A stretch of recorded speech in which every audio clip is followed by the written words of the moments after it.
Good morning, everybody. We have caught you off guard this morning. We're back. We're back unofficially. We're back on a whim. Bill and I decided this morning to say, "Hey, let's get on because we're getting ready to crank things up. Let's just tell everybody what's going on with us." So, guys, we're going to be back on July the 13th in an official capacity, but this is unofficial. And we went behind Kenny Parker's back. He's probably laying in his recliner asleep or still in bed this morning, and probably doesn't even know this is going on. But probably at Bojangles having breakfast. That's a good possibility. He might be out rambling around. He might see this and come flying in here on us and crash the party. But Bill and I just want to talk about the historic event that took place this past week with UT baseball going and winning that World Series. Bill, that was a big deal right there. Historic. Absolutely historic. When's the last time they've been, Bill? 1951. 1951. And they lost. Yeah. So they've never won to the final. They've never won it till now. All right. So massive for UT athletics. Oh, it's huge for UT athletics. They were 60-13. The first team in the SEC to win 60 games. That's pretty amazing. Yeah, it is. First national title, men's title since 1999 in football. They're the first number one seed to win a World Series since 1999. They're the 4th team in SEC history to win an SEC title, an SEC tournament, and a national champion. LSU's done it twice. Vanderbilt did it in 2019, and the University of Tennessee did it in 2024. Man, that's unbelievable. And you look at that, their 60th win came on the championship game. It's almost like it was set the stage because I was worried when they lost that first game. I said, man, here we go. And then down the stretch in that last game, I'm like, come on, guys. They hung on. I mean, it's like they had control, but they left you on the edge of your seat just enough. And when old handlebars it was interesting because they did the same thing in the SEC tournament. They sort of threw off on their pitcher, lost to Vanderbilt, had to play in the losers bracket there and come back. Yeah. Same thing happened here. But what was amazing is your MVP was Dylan Dryland. He's the first player to hit a home run in all 3 World Series games. That's crazy. 3 home runs, one in each game. Yeah. He batted .541 for the series, had 3 home runs, 11 RBIs, and it's just amazing how he played. Simo had their leadoff hitter.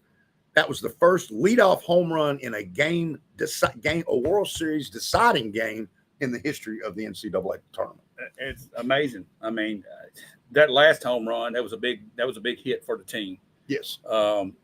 When he hit it, you kind of knew it was out of the park. Right. I mean, you go, here comes the right field. That guy makes a jump for it, and you go, no, that's gone. And then the guy jumps, and you say, oh, and then it goes over the fence. What, he knocked 1 run in with that, so we got 2 runs off that. And what about the slide coming in the home plate? Well, that amazing? You're up 6-1, but he doesn't make that play at the plate in that 9th inning where we nearly gave it away. We're tied in that game. The World Series may have gone a different way. But that was an amazing slide. Well, it wasn't even really a slide. I mean, it was more of a dive than it was anything, and the ball was there. Oh, it was. The catcher just lost where he was. Right. And that was awesome individual play. But if you look at this whole series and the whole season, this was definitely a team. Oh, it was absolutely. Drew Beam had not probably pitched better last year, to be honest with you, than this year. However, when it came to tournament time in the clutch, he was huge in game 2. Yeah. He was huge in the SEC tournament. He pitched great. Yeah. He is actually from Blackman High School right up the road in Murfreesboro. Is that right? That's where he's from. Okay. All right. Well, the other guy that I think is the unsung hero here is the senior, Xander Seacrest. Yeah. The left-hander. Clutch. Yeah. SEC clutch here. And I mean, he really came on and pitched great for Tennessee. In that last game, Bill, did you think they were going to go through the whole bullpen? Yes. To end the game. Yes, I did. I felt like they were going to change every pitcher they had, every batter they had. And when that pass ball went, they got that 5th run. You're sitting here going, oh no. Now, a little nerves, I think, but they pulled it out. Oh, sure, they pulled it out. It's awesome. But in the last 4 years, you people might not. There's an interesting stat. Tennessee baseball has won 211 baseball games in the last 4 years, by far more than anybody else in the NCAA. Winning percentage is 77.3%. They have the most NCAA tournament wins the last 4 years with 25. They have the most home runs, 566 home runs in 4 years. That's amazing. Yeah, it is. Where, David, does this rank Tony Vitello? Robbie Davis texted me this morning. Where does he rank in UT coaching lore now? You know, General Nayland, I'm assuming, is 1. Yeah. And then Phil Fulmer, of course, wins and the Pat national Summitt championship. is right there. And then you got to look at Johnny Majors. And Johnny? Ray Mears. He's in that basketball. He is in that conversation. But he's in there. He's in the conversation. I think he's in the top 5 now of greatest coaches in UT history. Possibly so, with what he's done over the last 4 or 5 years. They made it every year except for last year, right? Uh-huh. And then they finally get over the hump. Right. And if you'd ask anybody at the first of the year if Tennessee was going to go and win the national championship, you would have said no. They lost their opportunity last year. Or the year before. Probably 21, 22. They had the best team in America, right. And they didn't win it. Right. So it just shows star power is great, but team chemistry is more important. And I think that's what you had with this team. One thing Vitello does is he recruits. Yeah. And the interesting thing going into next year is if you look, the SEC has now won 5 straight College World Series. The year after they win it, there's a huge drop-off. Yeah. Go back to 2019, Vanderbilt, and they dropped off. Mississippi State and Ole Miss, and they dropped off. LSU, and then they had a drop-off. I wonder if Tennessee drops off, because I think what happens is you then get rated by Major League Baseball. Yeah. And you're behind in recruiting because you were playing there. And I think that may be the cause of the drop-offs after you've won one. Possibly so. I don't know. It'll be interesting to see how it comes. I'd like to say that Tennessee breaks that trend and stays strong and comes back. But it's going to be tough for any team to come back and win the whole thing back-to-back, because there's a lot. Hey, no matter what you say, there's a lot of luck involved, but you create your luck. Right. And that's what these teams are doing, even in football. I mean, you look at Alabama and Georgia, and you think, well, right now everybody's probably saying Georgia's going to be a lock. They're going to have some luck along the way. They got to be lucky and not have a lot of injuries. Well, the same thing with this team. You got to keep this team together. What's left coming back as the nucleus, but you just never know what's going to happen. So they have to. And what's changed in baseball, like all sports, is the portal, the NIL. Yeah, and you can just go out and get players now. Right. And there's a school right now that I feel sorry for, and it's Texas A&M. Yeah, because this was Saban-esque, where he goes on television, attacks the reporter, and says, "I'm not going anywhere." Then the truth comes out. He's taken this Texas job before the World Series ever started. I know it. It's pretty deceptive. And I don't know. 104.5 was saying that Ron Slay and them that there was talk he had burner phones hitting recruits and taking players from A&M while he was still the coach. Wow. I saw a ton of their players hit the portal. If I'm Tony V, there's a few of them guys at Texas A&M would look awful good, orange and white. Yeah, they would. Well, he's got to look at it. But it reminded me of when Saban, what was it when he said it? Was it when he left the Dolphins to go to Alabama, and then he said he wasn't going to do it, and the next day he did it? Yeah. Wasn't that what it was? Yeah. This was worse than that. Yeah. Oh, a lot worse. And you look at what happened with Kiffin. Yeah. I mean, everybody knew that probably he would leave, and he kept saying, "I'm going to stay," and then he's gone. I mean, a lot of coaches are doing this now. They're doing it because they don't want to affect the team, and they got a game or two left, a bowl game or whatever in football, and then in this situation right here, you're in the tournament, and they question you about it. First of all, it's a legitimate question. Guys probably shouldn't have asked it in the situation they're in, because it would distract from the team. But these reporters are going to do what they're going to do. The media is going to capitalize. It was after they had lost. The season's over. When he was asked the question, that was a legitimate question. But he was asked the question beforehand too. He was, and he denied and obviously he denied it then, but he really denied it worse and attacked the reporter afterwards. And that's where I thought that was just he went out of bounds there. He just said, "Yeah, I'm gone." It's pretty easy. Or just said, "Hey, this has been tough on my team," and blown it off. Right. You don't just straight do what he did. I'll address this later. Yeah. That just wasn't very well All right, done. well, Bill. Let's touch on a couple other things. Yes. Basketball, Dalton Kennett dropping in the draft. So the NBA 17th pick? Yeah, didn't that shock you? Yeah, I thought he was going to be top 6, 7. I thought 2 or 3. Top 5. I thought 2 or 3 maybe. Lakers honestly, got a steal with that one. How much of an impact did he make in college basketball this past year? Without him, we make the Elite Eight. Maybe we made the Elite Eight. We maybe make the tournament. I know. Maybe. You're playing NIT without him. I think you're in NIT. I couldn't believe it. Yeah, but what was the negative? That his age. Okay, check this out. The kid's 23. I know. So how's that old? Well, so you want him 18, 19? Is that what they're saying? NBA. Well, you look at what with Keon. He came out at 19 years old. Look, go back to Kobe Bryant. He came out at 18. They're trying to get these kids right out of high school. I heard his vertical wasn't that good. It was like 31 inches. All right.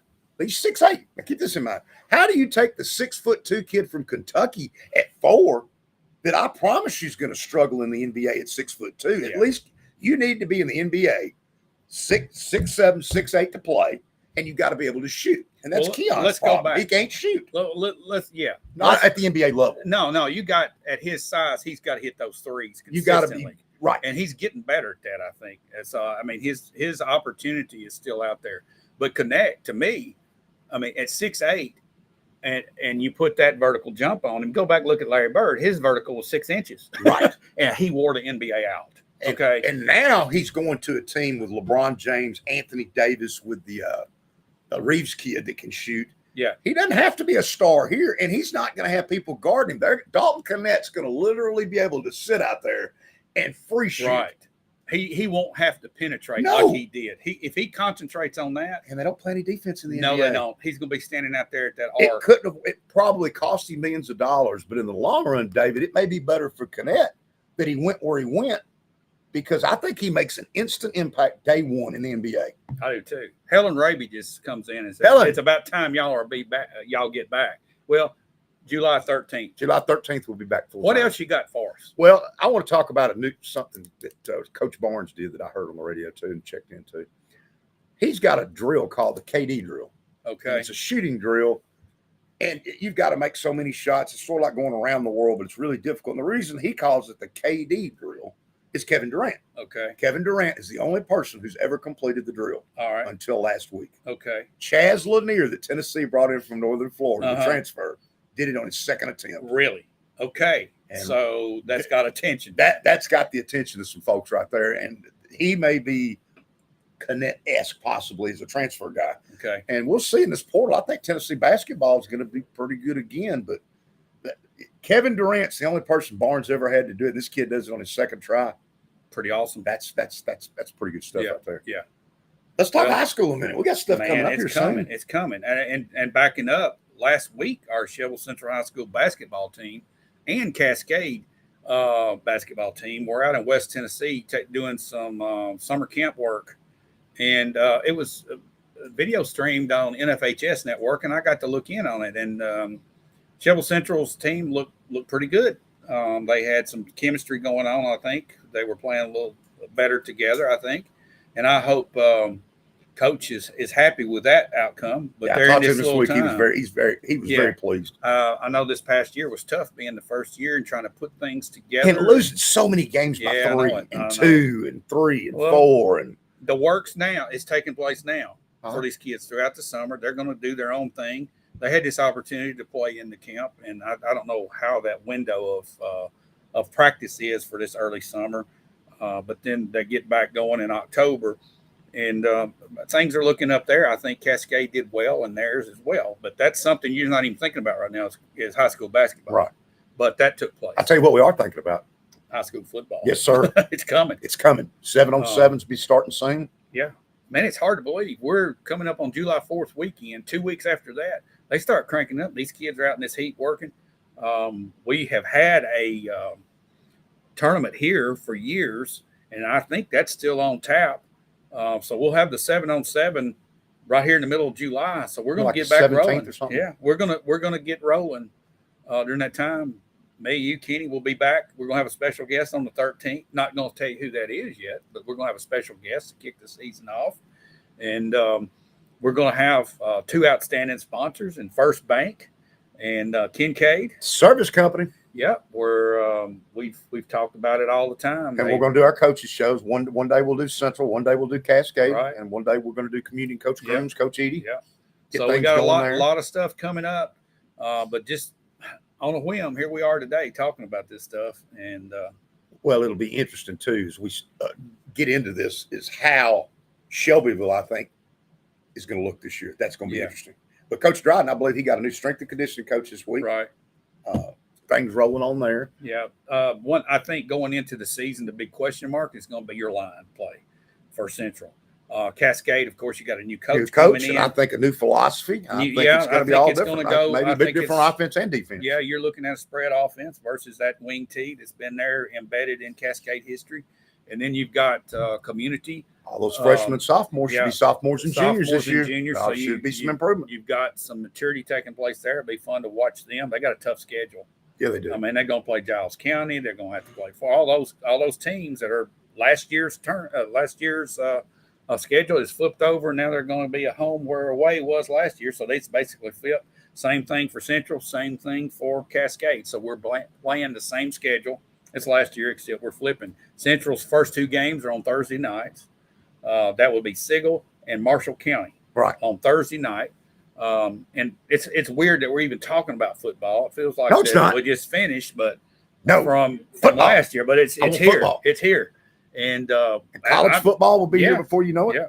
So going back to Central and their line play, they've got a lot of linemen.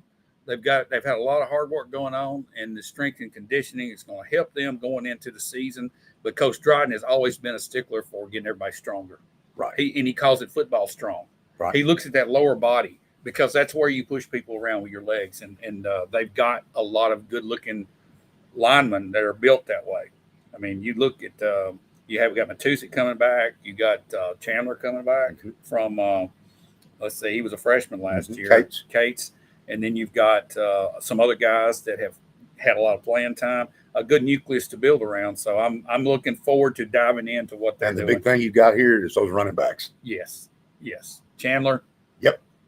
You got Robert coming back, Bailey, and then you got a freshman. Pretty good looking running back. You got Stephen Bobo. You do. He can run the football. Bobo. The Bobo boys can move now, I'm telling you. And you've got another receiver in Ransom. Absolutely. So you got a good nucleus to build on. And the other thing about that team last year that was key too is all the offense was great, but it was that defense and that ability to get to the quarterback. Yeah, defense won a lot of games for us. They sure did. Yeah, because if you didn't have time to throw the football. Yeah, we were crashing. When we came after you, a couple seconds, and it's something's going to happen in a couple. And seconds. I'm going to tell you about William Bobo. He's sneaky good in the secondary. So is Steven. They're pretty good in the secondary. Oh we were making some plays last year. Yeah, absolutely. All right, what else you got? What about Titans? Has anything happened with the Titans in the last little bit? There's a free practice that you can go to on July 27th. The tickets are free at 11 a.m. It's open. I didn't see Vrabel doing stuff like that. Training camp starts on July 23rd. The Titans still have $24.3 million in cap space. See your notes there. They need a safety. There's several sitting out there. I don't know, but here's what I think. It's just like here's a possible guy too, the linebacker Shaq Leonard. I think may wind up. He was with the Colts. I think he may be a Titan. I don't think these guys want to go to training camp, and I think it's the players saying, you know what, I'll probably sign with you, but I don't want to sweat. I don't want to work. I'm just going to wait till a couple of weeks before. Man, I don't remember like that. That's sort of what DeAndre Hopkins did before he signed with us. He waited until the training camp was about over with, and then he came on. Stall tactic. You know you're doing it, but you're not. But you're going to have a safety, and to me, you need another edge rusher. And I think there's a weakness at inside linebacker still, because if the great rookie is not really, really good, I don't want to see Gibbons out there. I'm sorry, he's just not athletic. I know he's smart. I just don't think he's athletic enough for the NFL. All right. There's a question mark about what 2 quarterbacks they keep. You want to make any predictions? Yeah, absolutely. Rudolph and it's going to be Rudolph, and it's not even close. And Willis is where's the he going? The key is going to be Levis. Willis is gone. Yeah, gone. How good's Levis going to be? Okay, well here's my question. A lot of debate about 4 or 5 games in this job is going to be Mason Rudolph's. I've heard that from several people. You don't think so? No, he's not on the level of Levis. No, but is Levis where he needs to be up here yet? Oh, I think so. I think he's getting better coaching, and he's got better players around him. And the key this year is your line is a whole lot better. Yeah. Some of the media outside of Nashville are saying that Rudolph is going to end up with a starting job. Nope. Not unless Levis is hurt. Okay. Not unless he's hurt. Well, I hope he can stay healthy. I want to see him for a full year. I'd like to see any Titan quarterback go for a full year. Well, without having an injury. And you got a new center, you got a new left tackle. Well, you got a new line. You got a new line, and you got offensive line coach Jesus, they call him. Yeah. Callahan's daddy. And you got best coach in the league. And you got maybe one of the quickest backfields in the NFL. Now you got Pollard and you've got Spears. You got quick hitters where Henry was fantastic, but it took him a little bit to get the engine going. 2 things the Titans were probably as weak as anyone in the National Football League was wide receivers outside of Hopkins and secondary. Yeah. Now, you've addressed both those. Now, I think you're top 5 in the league at wide receiver because now you have Calvin Ridley, you got DeAndre Hopkins, and you've got Tyler Boyd. Well, you got players. And now Burks doesn't have to, and if he does anything, it's great. Yeah. He doesn't have to do anything now. Do you go ahead and trade him? No. because somebody could get hurt. You got some older players. I still think there's a chance he can be pretty good. This kid to watch out for is the Jackson kid from Tulane. Yeah. The 6th-round pick has looked really, really explosive. Returning kicks, playing the slot. I think Kyle Phillips is the guy that you may be looking at that's gone. Yeah, I was going to ask you, think he's going to hang around? I mean, they were talking about him doing punt returns. Well, obviously, he struggles with it. Yeah. So I think his value to the team has diminished. It's going to be interesting, too, because the other weakness was secondary. Now, you bring in arguably, I think, the best corner in the National Football League was Ladarius Sneed last year from Kansas City. Yeah. He's a Titan. Yeah, I know it. And then you bring in a Duze, who was a 2nd-round pick of Dallas, who's coming off an ACO with the Bengals. He's a physical corner. And now McCrary can play the slot. So now the secondary corner-wise is top 7 or 8 in the league. You might look at that and say we got half the field shut down. Yes. With Snead shut everybody down last year. I don't care who it was. If it was Jamar Chase, nobody had over 3 catches for 37 yards. All they had on him last year. Well, Bill, we need to wrap this thing up. It's going to be fun. We could talk all day about this stuff, but we've got to get out of here because we've got the weekend wrap-up show coming. And but we just wanted to get on here, and it's just a whim. And we stepped out on happy 4th of July to everybody out there. Happy 4th of July. We're going to be back July 13th. The whole gang will be here with a special guest. And, Bill, I can't wait. I'm ready. I'm counting the days down. It's football time. You guys get ready. We're coming. We'll see you then.